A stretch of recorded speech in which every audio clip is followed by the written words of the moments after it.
O economista Joaquim Levy pediu demissão do cargo de presidente do Banco Nacional de Desenvolvimento Econômico e Social, o BNDES, neste domingo. A renúncia acontece no dia seguinte às críticas feitas pelo presidente Jair Bolsonaro. No sábado, Bolsonaro ameaçou demitir Levy por ele ter nomeado o advogado Marcos Barbosa Pinto para o cargo de diretor de mercado de capitais.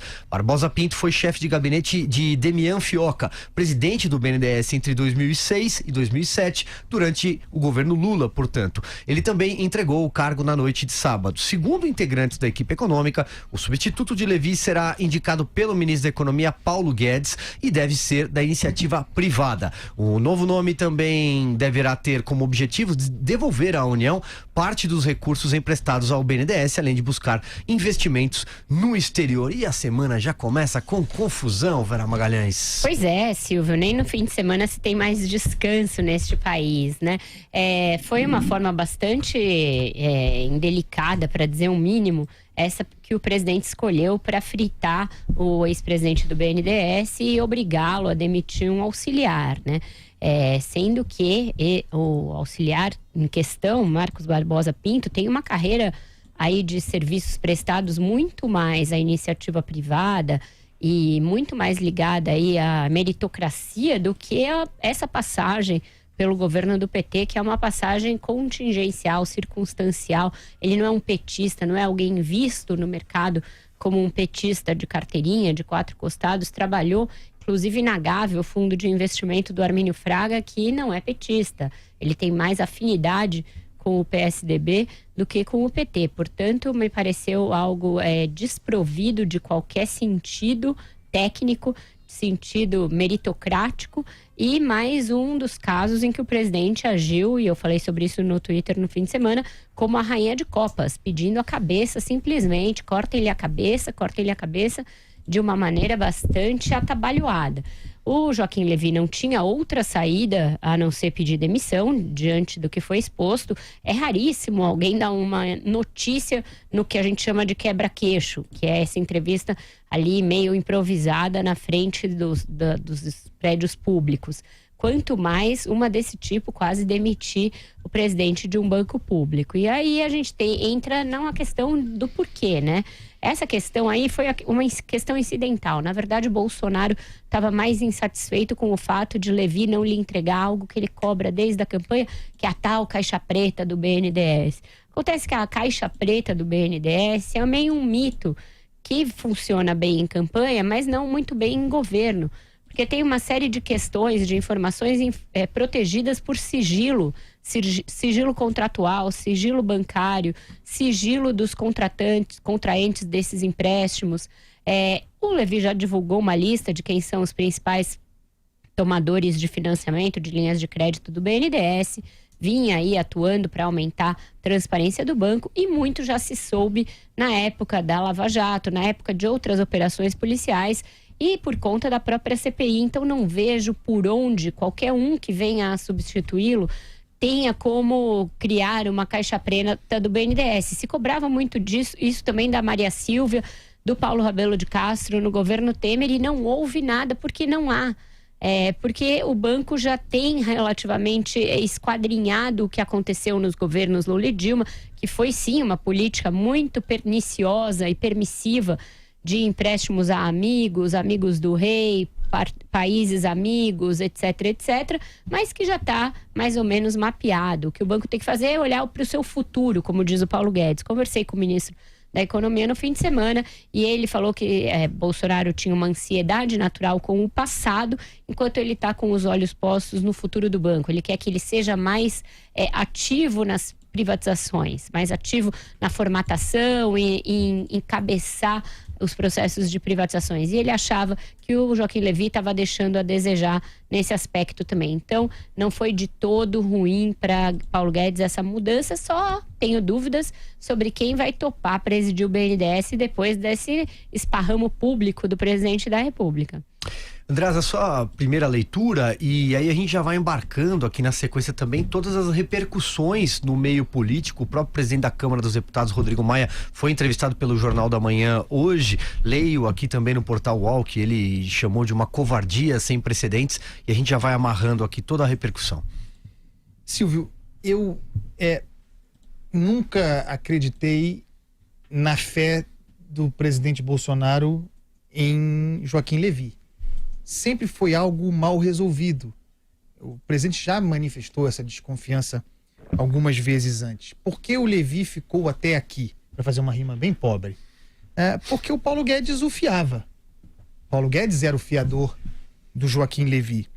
Ao longo das últimas semanas, me parece bastante claro que a paciência do Paulo Guedes com a entrega do Levy com vistas ao futuro, esse futuro que importa para o ministro da Economia, não acontecia. E não acontecendo, quando o presidente, sabe-se lá, se não depois de uma conversa com eles, encenada para que assim não fosse, o presidente esticou de vez a corda e pediu a cabeça do sujeito. Acho que não há nenhum problema, objetivamente, em ter insatisfação com um subordinado em qualquer lugar, numa empresa ou num governo. Acho que o presidente tem a prerrogativa de demitir quem ele quiser. O problema é a forma. O problema da demissão do Joaquim Levy, porque é possível fazer uma avaliação de que o sujeito não entregara aquilo que havia sido prometido ao presidente e não cumpria as premissas para o futuro do chefe, no caso, o chefe direto, Paulo Guedes. Tudo bem. Mas há maneiras de se demitir. Em qualquer lugar há maneiras de se demitir. Uma delas, a maneira mais errada é essa como o presidente procedeu. Indo a público, num quebra-queixo, demitindo o cara, porque foi isso que aconteceu, queimando ainda um auxiliar e passando a bola para que o sujeito se demitisse. O procedimento foi muito ruim e o procedimento vende para os demais assessores e para as pessoas que podem vir a servir ao governo uma imagem de instabilidade, que é uma imagem que o governo cultua, que o presidente cultiva, de instabilidade, de imprevisibilidade, de que tudo pode acontecer. Vejam, isso aconteceu num final de semana, ao fim de um período em que, mal ou bem, o governo andou. As agendas andaram. Tivemos aí um período de 10 dias com um problema Moro acontecendo, com algumas coisas acontecendo, mas que a agenda andou. Havia o relatório da reforma da Previdência, a reforma da Previdência andou, uma sensação de que as coisas se acalmavam. E aí no final de semana, houve na sexta-feira o Paulo Guedes com aquela fala sobre o relatório, e no final de semana o desdobramento da queda do Levy. As coisas iam bem e nós voltamos a um ambiente de conflagração. Depois eu falo sobre a fala do Maia. Alexandre Borges, você agora, nessa primeira rodada. Bom, em primeiro lugar, eu achei curioso o motivo da irritação do presidente, do Joaquim Levy ter contratado um ex-membro do governo petista, porque o próprio Joaquim Levy foi ministro da Fazenda da Dilma, né? Então eu acho curioso você chegar para um ex-ministro da Fazenda da Dilma e falar: você não pode contratar um ex-servidor de um governo petista, né? Porque ele próprio, quer dizer, também foi, é bom lembrar, do meu Rio de Janeiro, secretário de Fazenda no tempo do Sérgio Cabral, mas além disso foi ministro da Fazenda da Dilma em 2015, é bom lembrar. Em relação a esse episódio, foi muito bem coberto pelos meus companheiros. Então, em termos de o que está se falando muito da forma e tal, e que realmente poderia ter sido feito diferente, eu queria só também lembrar que nós tivemos talvez o presidente mais grosseiro da história do Brasil em termos de trato com subordinados e colegas, enfim, que foi a Dilma Rousseff, que era conhecida por tratar todo mundo aos palavrões, fazer a reunião xingando. Tem o episódio que foi relatado pelo jornalista Ricardo Noblar na época da Guerra dos Cabides, que ela teria tacado cabides numa empregada de nome Jane, se não me engano, ela tinha jogado cabide de volta, enfim, então foi um episódio muito ruidoso na época. Então a Dilma também estava longe de ser conhecida como alguém polida. E lembrando também do seu Luiz Inácio Lula da Silva, que ele chegou a até demitir ministros por telefone, como foi o caso, se não me engano, do Cristóvão Buarque ou da Marina Silva. Mas ele, o ex-presidente Lula, ele tinha uma mania também de demitir pessoas de empresas privadas, né? Então tem dois casos emblemáticos que eu não quero esquecer ou deixar que ninguém esqueça. O primeiro foi o presidente da Vale, Roger Agnelli, talvez o grande presidente, o grande CEO da história do Brasil, que fez uma revolução na Vale. Eu acho que alguém que um dia ainda deveria ter busto em praça pública pelo que ele fez na Vale, e ele foi constantemente perseguido pelo Lula, enquanto presidente. O Lula não sossegava enquanto não recebesse a cabeça do Roger Agnelli numa bandeja. Acabou recebendo na reeleição da Dilma no começo de 2011, quando ela assumiu, o Agnelli saiu. E ele demitiu também aquela economista Sinara Policarpo, que era do Santander, também fez um relatório em relação à economia nos tempos da Dilma, que ele não gostou e fez aquelas declarações num evento da CUT, dizendo que queria o bônus dela, pode mandar embora, que eu fico com o bônus dela.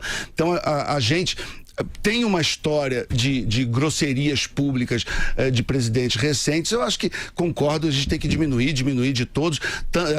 Demissões têm que ser feitas em ambiente privado. O presidente tem prerrogativa para contratar e demitir quem ele achar melhor, mas esse tipo de execração pública ou esse tipo de desconforto que se cria realmente sinaliza mal para o mercado na hora de, evidentemente, chamar novos quadros para o governo. Porque você sabe como entra, mas você não sabe como sai, né? E existe uma chance de, eventualmente, você sair sendo acusado de petista, sei lá, aqueles epítetos todos que vêm junto de uma campanha de trolls, de internet, xingando, levantando coisas sobre a pessoa acaba saindo muito machucada, em vez de ser simplesmente uma demissão e uma troca de quadros como outro qualquer. Então, o presidente deveria tomar esse cuidado, porque fica realmente muito difícil atrair quadros, principalmente da iniciativa privada, de executivos de primeira linha, quando se tem esse tipo de instabilidade, onde alguém pode largar um emprego com uma remuneração muito alta, de muito prestígio na iniciativa privada para ajudar o Brasil, para ajudar o governo, mas sem saber a maneira como vai ser eventualmente desligado em qualquer episódio parecido com esse. Vera, devolvo a bola aí para você e continuando também sobre as implicações no meio político, as reações. Rodrigo Maia falou pela manhã no Jornal da Manhã, você participou da entrevista e agora há pouco, como eu repito, ele chamou de uma covardia sem precedentes. Pois é, Silvio, porque o que a gente tem que analisar é o que os governos, cada um deles, vendeu que faria na administração pública, né?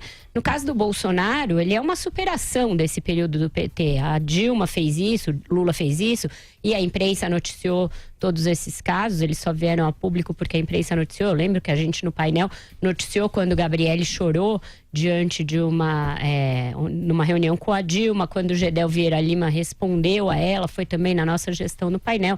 Eu lembro de ter feito uma matéria de 2 páginas dos esparramos que a Dilma dava, aquele que ela deu no Padilha, porque fecharia um centro para drogados às 6 da tarde, que ela batia assim no relógio e falava: vai para sua casa, drogado, é isso que você vai falar quando fechar o centro? Enfim, virou até uma espécie de anedotário da Dilma, mas sempre se publicou. Mas o que o Bolsonaro prometeu? Que não seria uma Dilma, né? Porque para ter outra Dilma não precisava eleger ninguém, porque ela foi derrubada, empichada justamente por inviável. Inviável economicamente, inviável politicamente, inviável como chefe, cronicamente inviável, Dilma Rousseff. Então, acho que Dilma Rousseff não pode servir de parâmetro para a gente comparar o que a gente tem. Um governo com menos de 6 meses, que prometeu eficiência técnica, nomeações, todas elas apolíticas e técnicas, que os ministros teriam autonomia, nova era, acabou a mamata, etc, etc. E, no entanto, está se mostrando um governo em que o presidente, se não vai com a sua fuça,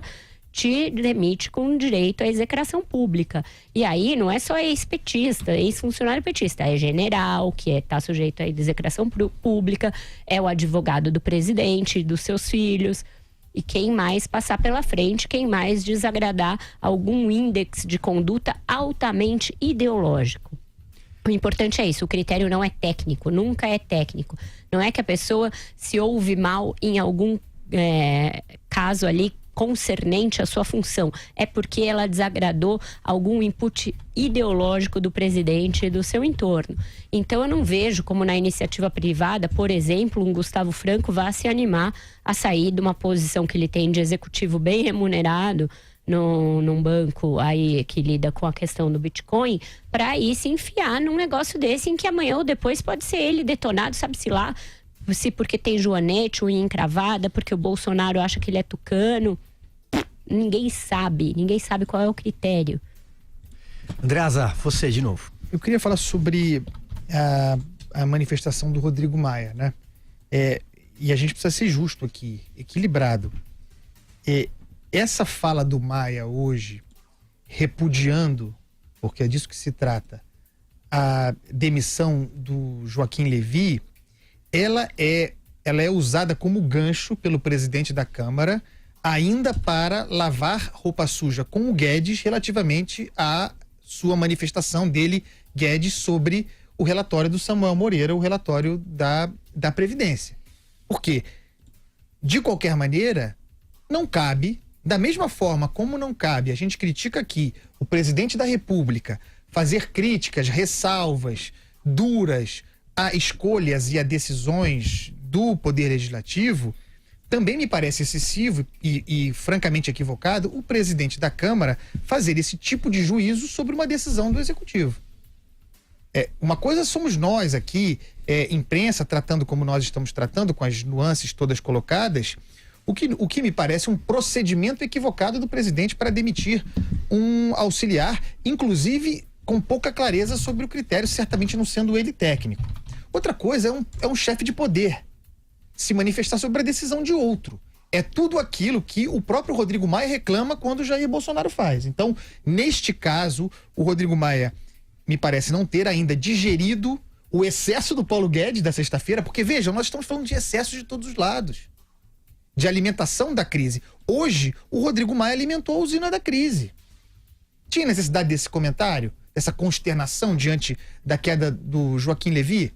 Não, está fazendo para fustigar o Paulo Guedes, para mostrar talvez uma ideia de fraqueza do Guedes ante o presidente da República, tudo em função de não ter recebido bem, e com toda razão, a fala do Guedes de sexta-feira, aquela que eu chamei de autoritária aqui, sobre o relatório do Samuel Moreira. Então, em algum momento, esses senhores que estão comandando o país, e a gente elogia muito a agenda do Legislativo e a parceria do Legislativo com o Paulo Guedes, muita gente acreditava nisso, isso de repente não existe mais. Para onde nós estamos levando a governabilidade do Brasil? Esses senhores precisam botar a bola no chão, pegar o telefone, o Rodrigo Maia ou o Paulo Guedes ou um assessor, falar, vamos bater um papo, vamos conversar, vamos aparar as arestas. Até ontem eram amigos, queridos, as coisas andavam, tinha uma agenda, agora não tem mais em função de falas infelizes.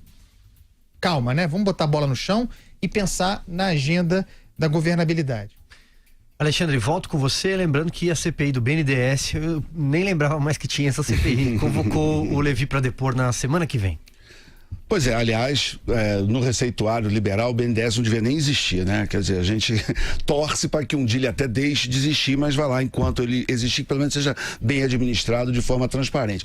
Concordo com essa amarração que foi feita, que é muito boa. O chamar de covardia sem precedente, evidentemente é um exagero. Foi inadequado, não deveria ter sido feito, vai criar problemas para a contratação do próximo, mas covardia sem precedente foi um pouco além, como o próprio Rodrigo Maia já foi um pouco além uma vez ou outra, como por exemplo quando ele teve aquela confusão logo no começo do ano com o Sérgio Moro, quando ele recebeu o pacote anticrime, enfim. Então o próprio Rodrigo Maia também às vezes tem seus arroubos, apesar de na média ser considerado um sujeito fleumático e ponderado, mas passou do limite.